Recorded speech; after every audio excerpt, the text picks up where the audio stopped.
एक टाइम था जब हम 1 GB डेटा के लिए 200 से 250 रुपए देते थे। वो 1 GB डेटा हमें यूज करना होता था पूरे महीने में। लेकिन आज हम एक दिन में ही 1 से 1.5 GB डेटा यूज कर लेते हैं और हमें कॉस्ट कितनी आती है? सिर्फ 10 से 15 रुपए। ये सब मुमकिन हो पाया जियो की वजह से, मुकेश अंबानी के एक विजन की वजह से जो उन्होंने 2010 से देखना शुरू किया था जियो के लिए, हमारे लिए, इंडिया के लिए और इंडिया में डिजिटलाइजेशन को बढ़ाने के लिए। सेम ऐसा ही विजन उनके फादर ने भी देखा था, धीरू भाई अंबानी जी ने। हुआ क्या था, सन 2000 और 2002 में तब तक हम लोग इनकमिंग पे भी पैसे देते थे। बहुत कम लोगों को ये बात शायद पता होगी। जब हम कॉल रिसीव करते थे तब भी हमें चार्ज पड़ता था और जब हम किसी को कॉल करते थे तब भी हमें चार्ज पड़ता था। मतलब कि दोनों पार्टीज पे करती थी just to have some conversation on the phone. So उस चीज को चेंज किया रिलायंस ने। जब रिलायंस आया तो रिलायंस ने इनकमिंग बिल्कुल फ्री कर दी और देखा देखी बाकी कंपनीज को भी इनकमिंग फ्री करनी पड़ी और यहां से शुरुआत हुई फ्री इनकमिंग कॉल्स की। सेम 2016 में जैसे ही जियो आया उन्होंने डेटा को फ्री कर दिया। बाकी कंपनीज को भी मजबूरन अपनी कॉस्ट कम करनी पड़ी और आज वो भी जियो के साथ है। मतलब जितनी कॉस्ट में जियो दे रहा है डेटा, सेम उतनी ही कॉस्ट में आज दूसरी कंपनीज भी दे रही हैं। और ये सब हो पा रहा है सिर्फ रिलायंस की वजह से। रिलायंस का ऐसा कौन सा विजन है जो मार्केट को ही चेंज कर देता है?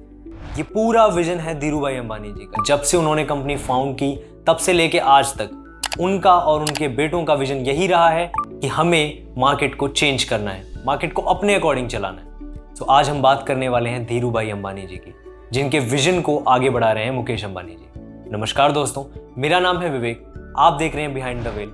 Let's get started.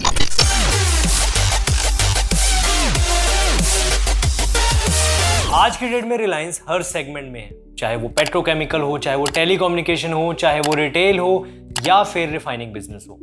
हर एक जो सेगमेंट है उसमें रिलायंस है। लेकिन ये जर्नी इतनी भी आसान नहीं थी।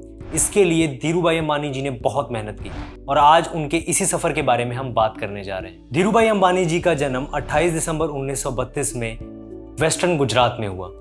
वहां पे उन्होंने अपनी शिक्षा को ग्रहण किया। अपने शुरुआती दिनों में वो 16-17 साल की उम्र में ही यमन चले गए थे। वहां उन्होंने एज ए पेट्रोल अटेंडेंट काम किया और वहीं पे उनसे जुड़ा एक बहुत ही खास किस्सा है जिसके बारे में हम जान लेते हैं। हुआ क्या था, वहां पे यमन में चांदी के सिक्के चलते थे और चांदी के सिक्कों की वैल्यू बहुत ज्यादा थी, बट लोगों को इसके बारे में नहीं पता था। लेकिन ये एक अपॉर्चुनिटी थी जिसको धीरू भाई अंबानी जी ने बहुत अच्छे से भांप लिया और उन्होंने धीरे धीरे करके वहां से जो चांदी के सिक्के थे निकालने शुरू किए, उनको पिघलाया और जाके लंदन की मार्केट में चांदी के रेट पे बेचा।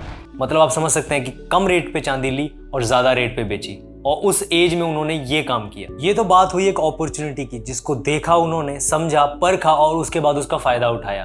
और आज की लाइफ में भी ऐसी अपॉर्चुनिटीज बहुत आती हैं। आपने कई ऐसी ऐप्स का भी नाम सुना होगा, चाहे वो मीशो है, फ्लिपकार्ट है, अमेजॉन है। ये सब आपको अपॉर्चुनिटीज दे रहे हैं, बस आपको समझने की देर है। और इसी से जुड़ा हमारा एक वीडियो है, आप उसको आई बटन पे क्लिक करके देख सकते हैं और समझ सकते हैं कि कैसे आप अपना ऑनलाइन बिजनेस शुरू कर सकते हैं। और अगर आपको एज अ कंसल्टेंट हेल्प चाहिए तो आप सीकेक्स ऐप को डाउनलोड कर सकते हैं। वहां से आपको नॉलेज मिलेगी कि कैसे आप अपने बिजनेस को बहुत ही अच्छे से स्टार्ट कर सकते हैं और ग्रो कर सकते हैं। नाउ बैक टू टॉपिक, बात करते हैं फिर से धीरू भाई अंबानी जी की लाइफ के बारे में। उन्होंने कोकिलाबेन जी से शादी की सन 1955 में और फिर 1957 में वो वापस इंडिया आ गए, अपने अंदर एक इच्छा लेके कि वो अपने देश की सेवा करें और देश में ही अपना एक बिजनेस स्टार्ट करें।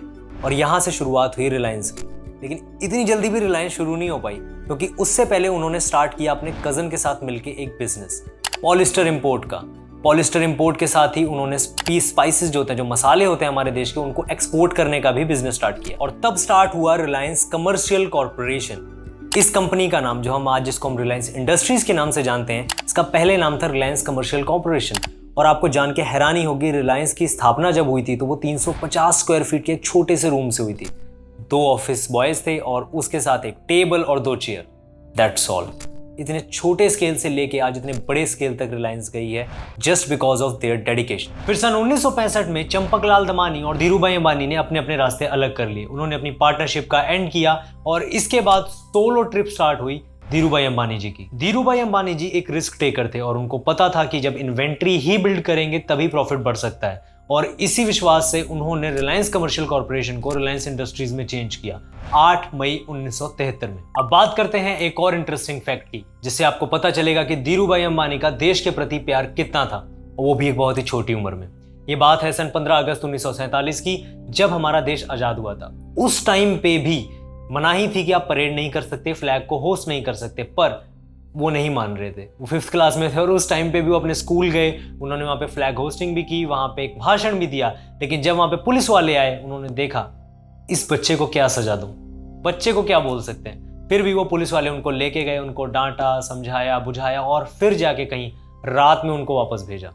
इसके बाद भी उनकी हिम्मत कम नहीं हुई। इसके बाद भी उन्होंने ऐसे कई काम किए जो कि जिससे हमें पता चल सके कि वो देश के प्रति कितने ज़्यादा भावपूर्ण थे। इसके बाद सन 1977 में रिलायंस ने अपने आईपीओ लॉन्च किया, पब्लिक हुई और 2.8 मिलियन जो शेयर्स थे वो आए आईपीओ के थ्रू और 58,000 इन्वेस्टर्स ने इसका ध्यान खींचा। उस टाइम पे ये बहुत ही बड़ी बात थी 1977 में, आप समझ सकते हैं। फिर उसके बाद 1978 में उन्होंने अपना ब्रांड लॉन्च किया, विमल। धीरूभाई अंबानी जी ने हमेशा टेक्नोलॉजी पे विश्वास किया। उनका ये मानना था कि नई टेक्नोलॉजी में इन्वेस्ट करना मतलब कि फ्यूचर में इन्वेस्ट करना और अपने प्रॉफिट को बढ़ाना। इसी से जुड़ा है एक और इंटरेस्टिंग फैक्ट। हुआ यूं कि जब वो अपने कंपनी का एक्सपेंशन करना चाहते थे, उस टाइम पे उन्होंने सोचा कि टेक्सटाइल कंपनी के एक्सपेंशन के लिए, जैसा कि हमारे दोस्त सलाह देते हैं कि आप पहले पुराने से शुरू करिए, किसी पुरानी कंपनी को एक्वायर करिए, उसको चलाइए, कुछ प्रॉफिट कमाइए, तब धीरे धीरे आगे बढ़िए। इस बात को आगे करते हुए उन्होंने कंपनीज ढूंढना स्टार्ट किया। तब उनकी नज़र पड़ी गौतम सिल्क मिल्स पर, गौतम सिल्क मिल्स। और उसके बाद ही वो गोड़ेगांव में स्थित थी कंपनी और वहाँ पे वो गए, उनसे उन्होंने बात की। उस टाइम पे उस कंपनी के 5 पार्टनर थे, उनसे बात हुई, डील फिक्स हुई, 3 लाख रुपए में डील फिक्स भी हो चुकी थी, पर उनमें से एक पार्टनर पीछे हट गए।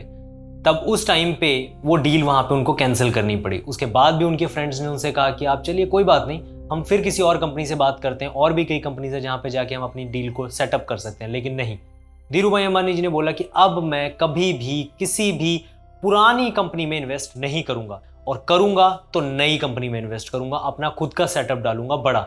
और होना यही था। उन्होंने अपनी रिलायंस इंडस्ट्रीज का इतना बड़ा सेटअप डाला और सारे के सारे न्यू इक्विपमेंट्स बाय किए, और इसके बाद उन्होंने कभी पीछे मुड़ के नहीं देखा। अब जैसे कि हम जानते हैं कि आईपीओ को देश में अच्छे से इंट्रोड्यूस किया था सिर्फ धीरूभाई अंबानी जी ने, जब उनके रिलायंस इंडस्ट्रीज के शेयर पब्लिक हुए थे। अब इसके बाद से एक इंटरेस्टिंग फैक्ट और जुड़ा है रिलायंस इंडस्ट्रीज के साथ। हुआ यूं कि जब सन 1980 में रिलायंस के शेयर बहुत अच्छा परफॉर्म कर रहे थे, बहुत अच्छे रिटर्न्स दे रहे थे, तब रिलायंस इंडस्ट्रीज के शेयर को नजर लगी थी मन्नू मानिक की। मन्नू मानिक वही, अब आप सब में से बहुत लोगों ने स्कैम 1992 जरूर देखा होगा। स्कैम 1992 में द कोबरा के नाम से फेमस मन्नू मानिक जी थे। उनकी नजर पड़ी, उनके बियर कार्टेल की नजर पड़ी रिलायंस इंडस्ट्रीज के शेयर पे। और आपको पता है कि बियर कार्टेल करते क्या हैं? वो शेयर को शॉर्ट करते हैं। उन्होंने सीधा ही रिलायंस के शेयर को शॉर्ट करना शुरू कर दिया। उस टाइम में 131 रुपए से 121 रुपए का डाउनफॉल आया जस्ट एक दिन में रिलायंस इंडस्ट्रीज के शेयर में। और ये देखते ही धीरूभाई अंबानी जी को लगा कि अब इस मुद्दे को अपने हाथ में लेना पड़ेगा।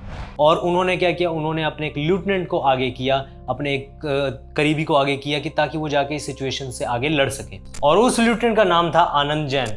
वो आए, उन्होंने इस पूरी सिचुएशन को समझा और धीरूभाई अंबानी जी के साथ इसका एक काउंटर प्लान भी बनाया।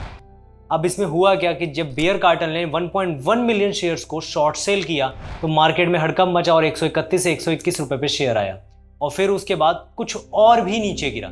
लेकिन जैसे ही उन्होंने देखा कि अब सिचुएशन आउट ऑफ हैंड जा रही है, तो उन्होंने इनके अगेंस्ट में बाइंग शुरू कर दी।